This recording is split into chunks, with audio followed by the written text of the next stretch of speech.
Pessoas que tiveram a vida transformada por Deus. Verdadeiras histórias de conversão rumo à vida. É isso que você encontra aqui, no programa 180 Graus, o Ponto da Virada, que começa agora.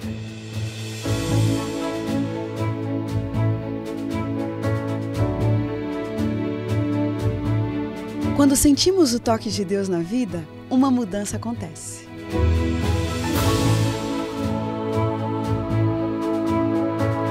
Surge à nossa frente possibilidades de felicidade plena. O toque de Deus restaura, renova, refaz.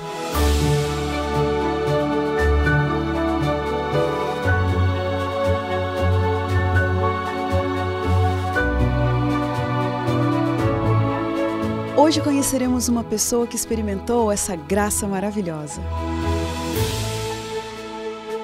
Ela vai nos contar sobre essa mudança de 180 graus que lhe trouxe paz.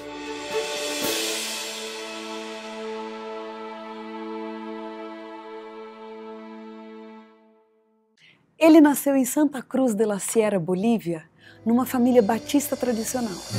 Seu pai foi presidente da Convenção Batista Boliviana, presidente da Ordem dos Pastores da Bolívia e fundador da União Batista Latino-Americana. Mas Edmundo Áñez Melgar, criado dentro da igreja e formado em colégios batistas, sabia que por experiência própria deveria ter seu encontro com Deus. E foi em um momento conturbado para a história da Bolívia, em um dia histórico de revolução popular, em meio a muito tiroteio, mortos e feridos, que ele teve seu primeiro encontro com Deus. Ali ficou claro o seu valor e que Deus tinha um plano para a sua vida. Essa experiência o transformou em um milagre de Deus e foi como se ele tivesse encontrado uma pérola de grande preço que vale mais que tudo o que é precioso nesta vida. Vamos conhecer agora os detalhes dessa linda história com o nosso convidado de hoje, que está aqui honrando o nosso programa. Muito obrigada, Edmundo, pela sua presença. Obrigado a você. Edmundo, eu imagino que com as bases tão fincadas, na Igreja Batista, na tradição batista, seu pai, como pastor, deve ter prezado muito pela educação religiosa dos filhos, né? Como que foi a educação religiosa que vocês receberam? Bom, primeiro em casa. Meu pai, ele é pastor, né? Como já falou você, mas ele fazia ênfase em cuidar da nossa vida religiosa em casa. Então, sempre tínhamos culto familiar, sempre tínhamos o cuidado de estar sempre em comunhão com Deus. Que legal! Você, pessoalmente, você gostava dessas instruções, dessa educação religiosa, ou você em algum momento pensou que talvez isso não fosse o caminho para você? Bom, como todo filho de pastor, né? Ele passa por pressões diferentes e das mais variadas. E por ter uma economia equilibrada em casa, o meu círculo de amizades não era muito sadio. Então, quanto mais dinheiro, mais diversão existe. Olha. Mas o crer em Deus, eu sempre criei. Né? Quando eu tive, eu sabia que ele existia. Agora ter um encontro com ele já é um segundo passo. Mas crer que ele existia e saber que o que era bom, o que era errado, não quer dizer que eu fiz as coisas certas a vida inteira. Bom, entre ser filho de um pastor e ter de fato um encontro com Deus, existe uma diferença, né? E eu gostaria que você falasse pra gente agora um pouquinho de como foi esse momento de encontro com Deus que marcou tanto a sua história. Isso aqui é difícil. 70, Revolução em Santa Cruz, uma revolução militar para tirar o comunismo que estava se instalando na Bolívia, e se fecharam todas as ruas. Naquela época tinha farmácia de turno, uma farmácia que cuidava, farmácias que de acordo em cada bairro elas abriam quando era feriado ou quando tinha alguma coisa assim conturbada, quando não funcionavam as coisas. Minha mãe estava doente e meu pai precisou sair a comprar remédio. Aí ele pegou uma moto e falou assim para mim, vamos embora. E você tinha quantos anos? Eu tinha 12 anos. Tinha 12 anos. Aí eu fui acompanhando o meu pai, mas tínhamos que passar por meio da praça, uma praça principal que tem em todas as cidades coloniais espanholas, elas têm uma praça de armas, que é o centro nevrálgico da cidade. Então, tudo acontece naquele lugar. E o caminho mais curto era passar pela praça. Quando a gente chegou a uns 2 quarteirões, não dava para passar. Aí meu pai para a moto e pega a minha mão e vamos atravessar. Atravessamos, eram multidões de pessoas. Tinha chamado para festejar a vitória da direita contra o comunismo. Quer dizer, a liberdade contra o comunismo, que seria a opressão. Passamos, e quando estávamos passando pela praça, aí escutamos uns tiros. E, logicamente, eu levei susto. Meu pai me segurou mais forte. E não passaram 3 segundos quando uma grande explosão aconteceu e parou tudo. Então a gente olhou, era uma sacada do prédio de governo. E então tinha explodido toda aquela sacada e o pessoal que estava lá aí tinha caído.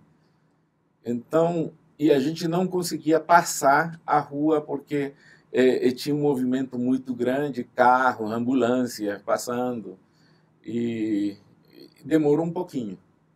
Logo depois, continuamos nosso caminho, e assim que continuamos nosso caminho, aí começou 3 tiros, assim, como de sinal. Pá, pá, pá. E aí um tiroteio, mas tiroteio muito forte. Meu pai, pensando que ia me proteger, ele pegou, me puxou do braço e me jogou embaixo da praça, deitado na rua. Olha. E então ele me Imagino que nessa altura várias pessoas também já estavam deitadas no chão. Não, o pessoal corria. Esse era uma coisa muito louca. Eu me lembro de um sorveteiro que vestia de branco e carregava, e ele tinha pego uma rajada de metralha, do lado dele caíam os sorvetes e a perna dele saía sangue, a roupa toda branquinha, cheia de sangue, né? Então eu lembro, tenho essa imagem muito clara na minha. E aí meu pai puxando e eu me abaixava a cabeça, a gente ficou frente a frente. Então eu queria olhar e ele me abaixava a cabeça e me abaixava a cabeça. Final de tudo aquilo que parece que foi um século, não sei quanto tempo foi, não posso dizer quanto tempo foi. Quando tudo parou, aí íamos nos levantar e voltaram de novo os tiroteios. Quando todo mundo se levantava, eles voltavam a Eu imagino que seu pai deve ter ficado com o coração muito apertado, né? Coitado do meu pai. Eu acho que uma das coisas que ele deve ter ainda guardado na memória. Claro, com um filho de 12 anos do lado. E você também não se amedrontou? A gente treme, tem uma coisa aí que ninguém pode dizer que não tem medo, né? Você enfrenta de algumas maneiras, né? Mas o medo sempre tem. Um tiroteio daquele jeito, imagina, você não sabe de onde vêm os tiros. Em primeiro lugar, que não sabíamos de onde vinham os tiros, nem quem atirava. E todo mundo armado. Puxa vida. Todo mundo armado. Na praça, todo mundo armado. E não sabíamos. Sem uniforme, nem nada. E vocês deitados no chão? Nós deitados no chão. A uma hora dessa, aí eu senti um golpe muito forte na minha cabeça. E eu pensei, me deram um tiro. Levei a mão na cabeça, não tinha nada. Passou o tempo, quando acabou finalmente tudo, levantamos e um pedaço da quina da praça, de pedra, tinha caído na minha cabeça. Isso tinha batido em mim. Eu sentia muita pedra bater em mim, muito forte. Assim como se você tivesse uma tormenta de areia no deserto. Mas eu sentia, mas eram as balas que caíam perto e descascavam o chão. Gente. Então, um pedaço daquele grande bateu na minha cabeça. Aí eu pensei que já tinha morrido, mas graças a Deus não era. Levantamos, quando levantamos naquela fileira onde a gente estava, os únicos vivos éramos nós dois. Gente. Até agora eu me arrepio quando penso nisso. É de arrepiar mesmo. Porque... Que cena que você viu ali quando vocês levantaram? Só mortos. Só gente ferida. Mais mortos do que feridos. Porque foi uma massacre. Olha. E aí eu vi que Deus protegia a gente. Porque, como você explica, que do mesmo canto onde todo mundo vai se proteger, né? Todo mundo morre, né? E realmente morto, não feridos. Na nossa calçada, todo mundo morto. E só nós dois vivos. Então você sabe que tem um Deus à parte para você. Eu sempre brinco e digo, eu sou mimado de Deus desde criancinha. A partir desse momento, você começou a ter um relacionamento mais íntimo com Deus. Aí eu vi que ele prestava atenção para mim. Olha. E que é difícil quando você é garoto e tem a vida correndo, você não tem compromisso com nada, não quer nada. Eu não queria nada. E nesse momento eu acho que Deus usou isso aí para me mostrar, olha, você tem um valor e você tem que se cuidar para alguma coisa. Aí meu pai acabou me contando que quando eu nasci, ele tinha, assim que ele me pegou, ele tinha me dedicado para a obra. Olha. Então aí eu falo que meu pai é o culpado de que eu esteja aqui ou fazendo a coisa, porque ele me dedicou para a obra. Olha, escuta, e a partir dali, como que ficou? Eu sei que, então, o seu relacionamento com Deus se estreitou, mas e o seu relacionamento com a Igreja Batista? Qual foi o nível de envolvimento que você teve? Aí eu me batizei, né? Batizei com 15 anos. Aos 16 anos fui presidente dos jovens da Bolívia, dos jovens batistas da Bolívia. Fui secretário da convenção, ou seja, a organização geral dos batistas, de todas as igrejas batistas, secretário. Totalmente envolvido com a obra batista. Nessa época você já conhecia a igreja adventista? Não. Não conhecia. Eu tinha ouvido falar dos sabatistas. Tá? Então, que é uma vertente dos batistas que cultuam o sábado. Olha. E me chamava a atenção. Sempre me chamou a atenção. Então, mas não tinha. Para mim, eu estava muito certo, estava no lugar correto, estava servindo a Deus, claro.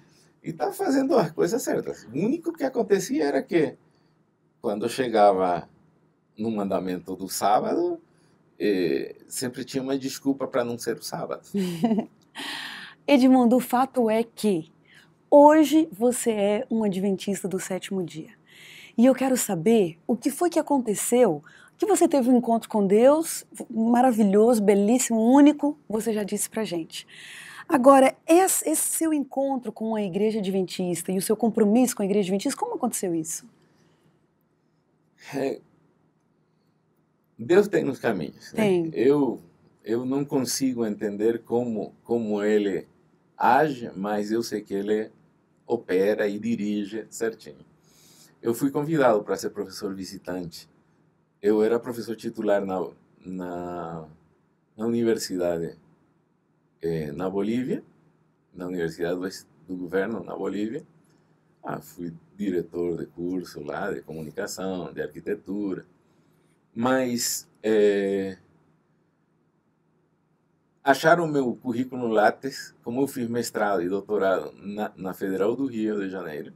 Então, alguém achou meu currículo e precisavam de alguém que tenha a minha formação, a minha experiência. Aí me convidaram para ser professor visitante pesquisador da Universidade do Estado do Mato Grosso. Me pagaram a passagem para ir conhecer tudo lá. E quando eu cheguei em Alto Araguaia, aconteceu que não tinha muitas igrejas batistas. Na realidade, só tinha uma igreja batista. E, bom, eu fui procurar logo uma igreja. Cheguei lá e achei meio estranho. Não era a igreja que eu conhecia. Era uma igreja com um formato completamente diferente. Os cultos eram diferentes. Não tínhamos os hinos que a gente cantava, só eram músicas, sei lá, daquelas que cantam na TV que vende, que a Globo vende, aquela coisa. Né? Então não tinha aquilo que eu tinha como princípios. Né? É meia barulhenta a igreja. E não me senti à vontade. Então, minha mulher já começou e disse, eu não vou para a igreja. Só para a gente entender um pouquinho, sua esposa também era batista? Sim, a gente se conheceu na Igreja Batista em Niterói. Ah, sim. Onde a gente Então fez ela seminário. Uhum. Nós dois fizemos seminário. Então, ela nasceu num lar batista. Quer dizer que você, além de tudo, ainda fez o seminário batista também? Fiz. Aí, eu tentava levar ela para a igreja, ela não queria ir. Aí chegamos umas férias em casa, na casa do meu pai, e eu falo para ele, pai, eu vou abrir a garagem de casa e eu vou abrir uma igreja. Depois de tudo, dá dinheiro, é negócio. Todo mundo está ganhando dinheiro com a igreja. Sempre brincando, eu sou assim. Uhum. Né? Aí ele falou, não faz isso, meu filho. Vai para a igreja. Não, mas não prestam, pai. Essa igreja não me encaixa. Não consigo. Aí ele chegou e falou assim para mim, você já foi numa igreja adventista? O seu pai disse isso? Uhum. Aí eu falei para ele, igreja adventista, pai? Sim, igreja adventista. Aí, mas você está me mandando para aquela seita? Aí ele falou, seita? Ué, a gente não fez o mesmo seminário? Eu falei. A gente estudou as mesmas matérias. Entre seitas e religiões, a gente encontrou a igreja adventista. Aí eu já sabia que era a igreja adventista, já tinha estudado as doutrinas e tudo quando eu fiz seminário. Uhum. Então, a gente não estudou a mesma coisa? Aí ele falou assim para mim, vem cá. E meu pai nunca mete nada na cabeça, ele só pergunta e deixa que a gente responda. Aí ele perguntou para mim, você espera a segunda vinda de Jesus? Aí eu falei, lógico, é isso mesmo. Então, eu acho que tu é adventista. Aí eu olhei para ele rindo, ele não parou, ele não ficou quieto. Aí ele chegou e falou assim para mim, você sabe quando que a gente passou para cultuar no domingo? Claro que eu sei. É uma lei, uma norma, uma imposição. A gente estudou isso. Aí, e bom, e onde diz na Bíblia que a gente tem que cultuar aos domingos? Onde diz que acabou o sábado? Aquilo te deu um nó na cabeça. Aí que eu fiquei todo desnorteado. Meu pai, líder batista, falando essa coisa comigo. Aí começamos a entrar na doutrina adventista e ele foi me fazendo uma profissão de fé adventista e eu fui respondendo e eu fui vendo que eu acreditava justamente no que os adventistas acreditavam e ele falou assim para mim, viu? Eu só fiz perguntas para você, você que respondeu. Agora, vale a pena você tentar ir lá e ver como que é. Assim que voltei de férias, minha mulher ficou um mês mais. Eu cheguei em Barra do Bugre e o primeiro sábado que eu tive lá, eu fui para a igreja central. Cheguei na igreja central um pouquinho atrasado, não sabia o horário. Uhum.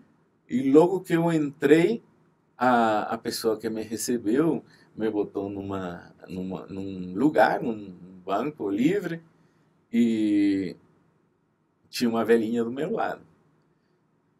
E pediu para ficar em pé e cantar o hino. E naquele lugar não tinha telão, era cantar no inário. Uhum. E aí a velhinha vem e me mostra o inário. Aí, quando deram as primeiras notas, eu falei, poxa, eu conheço. Olha, se identificou. Mestre, o mar se revolta. Sossegai, o nome do hino. Uhum. Né? Olha, era o hino que eu mais gostava Não brinca. desde criança. Que lindo. E eu chego, a primeira coisa que eu encontro é Sossegai lá. Olha, se sentiu em casa. Fica calmo. Fica calmo, Sossegai. Fica calmo. Você está no lugar certo. Olha. Daí eu não saí nunca mais. Puxa, que história linda. Minha mulher voltou, me custou convencer ela. Sim. Levei ela para lá e também não saímos nunca mais. Só a última pergunta, rapidinho, para a gente fechar esse primeiro momento. Que importância que o UNASP tem hoje na sua vida? Você é um docente aqui do UNASP. Que importância o UNASP tem hoje na sua vida espiritual? Eu acho que é um lugar onde eu estou realizando aquilo que eu tinha planejado quando jovem. Fazer missão. Eu queria ser missionário. Só que os salários nunca me deixaram ser missionário. Então, sempre deixei de servir na obra por causa dos salários. E eu ganhava fora melhor, muito bem. Quer dizer, a primeira vez, meu primeiro emprego foi no Globo. Quando eu saí do Globo para casa, para a publicadora Batista, onde eu trabalhei, onde eu dirigi a comunicação de lá, eu fui ganhar meu dízimo. Né? Então, o negócio foi ficando assim. Cada vez que eu ia entrando mais dentro da obra, meu salário ia reduzindo. Então, eu optei por trabalhar. Trabalhei na Federal do Rio, fui professor adjunto. Então, meu salário era um salário razoável.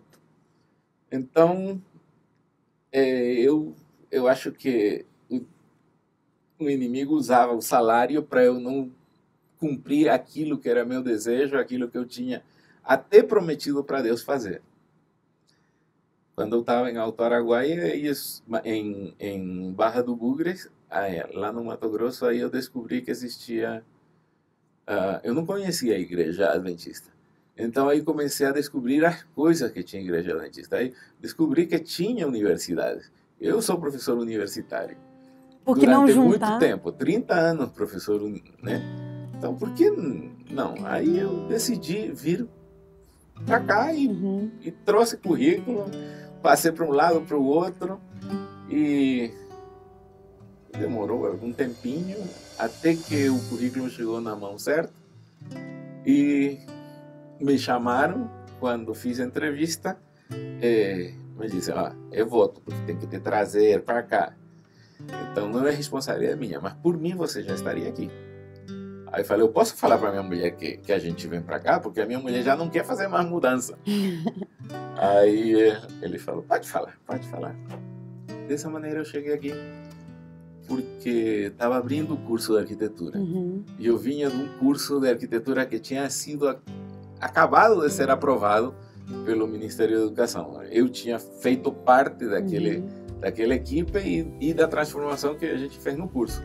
Quer dizer, não só o UNASP te proporcionou ser uma bênção para os seus alunos, como também foi uma bênção na sua vida, né?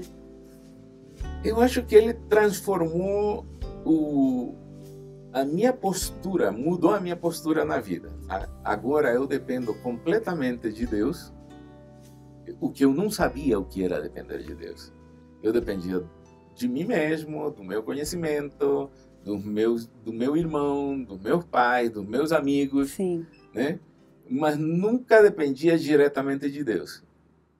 E hoje eu dependo, eu sobrevivo, eu vivo dependendo completamente de Deus. Não tem mais nada, não tem outro ingresso a não ser do meu trabalho como professor a tempo integral. E vendo que Deus é bom, não é isso, professor? Olha, eu nunca vi um lugar melhor do que esse para servir a Deus. Tem tanta carência, tanto aluno com tanta necessidade. que você não tem ideia. Vamos nós para o nosso ping-pong? Vamos lá. Vamos.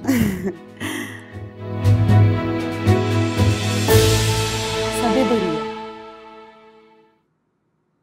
O princípio da sabedoria é Deus. Deus. A palavra Deus, o que te vem à mente? Deus? Meu pai. Dinheiro. Já não me importa. Um privilégio. Ter conhecido Jesus como meu único Salvador. Casamento. A melhor coisa que eu fiz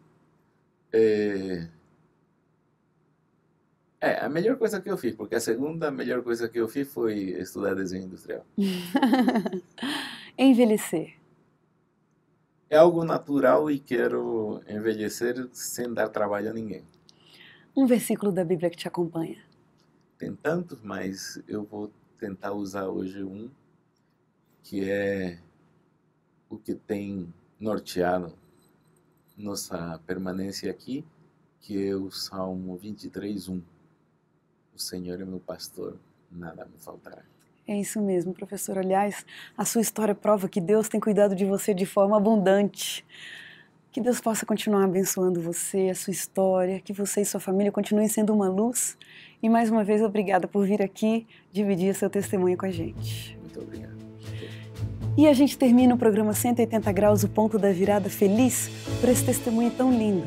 E como diz o texto bíblico, era preciso que nos regozijássemos e nos alegrássemos, porque esse teu irmão estava morto e reviveu, estava perdido e foi achado. Um grande abraço para você e até a próxima semana.